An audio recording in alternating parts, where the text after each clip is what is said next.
phase 1 bi jeex na lan moo tax ba phase 2 bi mënagul démarrer. non phase 2 bi dina démarrer parce que quand même bala ngaa je crois que il faut c'est rationnel bala ngaa commencer beneen phase il faut que phase bi nga nekk nga eggale ko. ba mu jeex lan moo ko téye ba mu jeex lan moo ko téye je veux dire.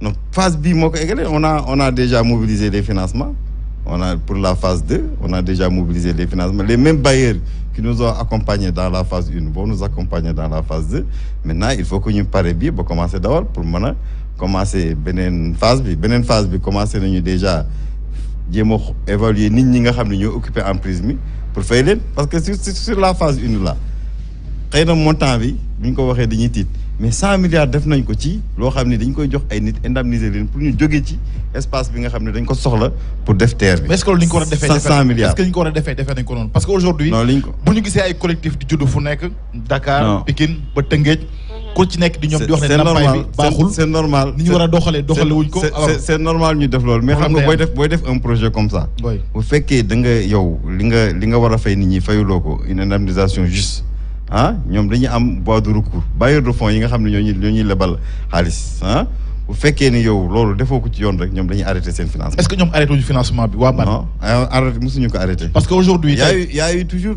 booy def un projet y a eu toujours des problèmes yi nga xam ne bailleur de fonds yenn saa yi dañu naan bon indi lii mais jusqu'à présent y a pas eu un arrêt sur ce financement-là. Il y a eu toujours des compléments d'information yu ñuy laaj mais on a respecté quand même l'étude d'impact environnemental ba mën a financer projet bi. parce que on parle de réception ci suñu gëstu dañu wax ne BAD dañu téye seen xaalis.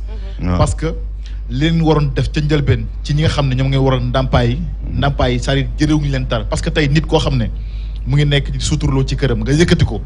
am na loo warloon teg moom ba nga xam ne bu demee feneen dina mën a dund ci teraayu bakkanam. tey aujourd'hui baaba ñi nga xam ne seen kër. terre bi ñu koy liggéey dañ ko gas ba tax tey ñoom ñu dund ci inondation ci weer yi. c'est-à-dire une couche vulnérable boo xamante ne ni tey dañu nekk ci jafe-jafe ko. yenn saa yi il faut aller à la source yenn saa yi parce que ce dossier là étude d'impact environnemental c'est bien maîtrisé gis nga sa étude d'impact environnemental ak li ngay def pour atténuer quand même les impacts négatifs du terre parce que kuy liggéey mooy yàq.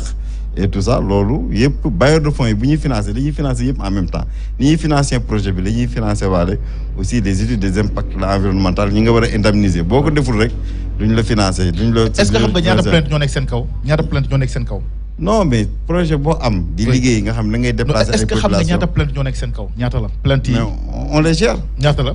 on les gère. mais est-ce que xam nga ñaata la 12 000 on a impacté 12 500 personnes. 12 500 personnes yooyu yëpp ku ci kontaanul mën nga def plainte parce que dañ ne la indemnisation buñ la da ngay concilier boo d'accordul tu es obligé d'aller au tribunal ni man d'accorduma ñuy dem tribunal ñu xool boo d'accordee ñu concilier ñu fay la tant que d'accordul duñ la fay. parce que dama bëgg Sénégalais yi ñuy déglu. am une idée claire ci TER parce que seen yëf la ñoom ñëpp. doomu Sénégal yëpp dañ ko bokk. aujourd'hui projet bu mel noonu ngeen ne yéen da ngeen bëgg mooy développer le Sénégal. ñu dem ba ay pratiquement.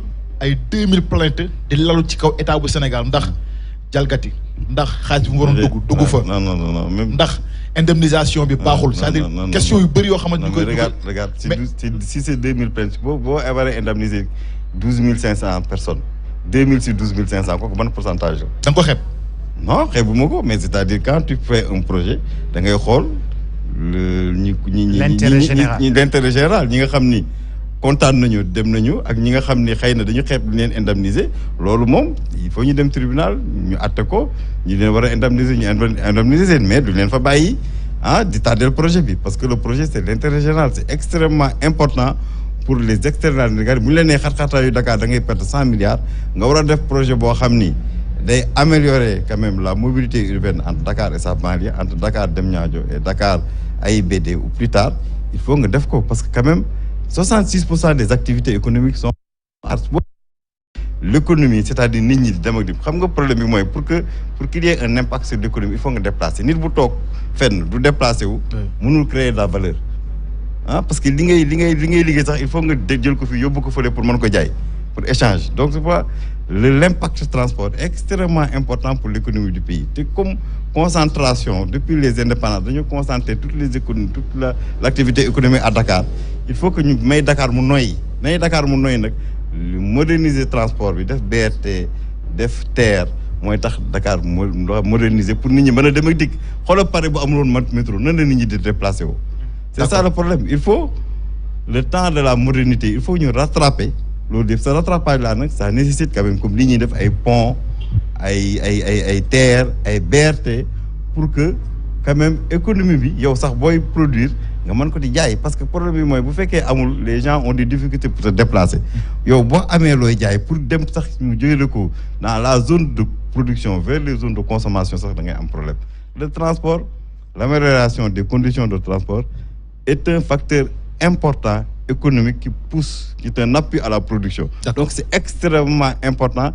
Le terre, si ce n'est pas rentable, kon benn bailleur de fonds di ci financer parce que bailleur de fonds yi bu ñu financer dañu bëgg a am retour sur investissement loo gis BAD BID AFD financer ko rek xam nga boo yow boo amee projet dem dans une banque pour bu ñu xool ni yow am nga garantie ou bien mën nga projet bi c'est rentable kenn du le financer. D'accord Pape Diamb. Donc vraiment les problèmes de rentabilité ont été réglés dans le cadre d'analyse de faisabilité yoo xam ne dañ ko jox bailleur de fonds yi ñuy financer yëpp ni ok c'est bon ñu def c'est un projet urbain de ferroviaire. La partie ferroviaire représente 25 à 30%. Toutes les autres parties, c'est du génie civil pur. C'est des ponts, c'est du génie civil. C'est des gares, c'est des bâtiments, c'est des centres de formation, c'est des centres de SMR, centres de maintenance du matériel roulant et centres de maintenance des infrastructures. waaw li ñu bëgg a laaj rek Baba juste dañu gis ni président fi mu toll dafay wax emploi des jeunes te ñu gis en mars 2020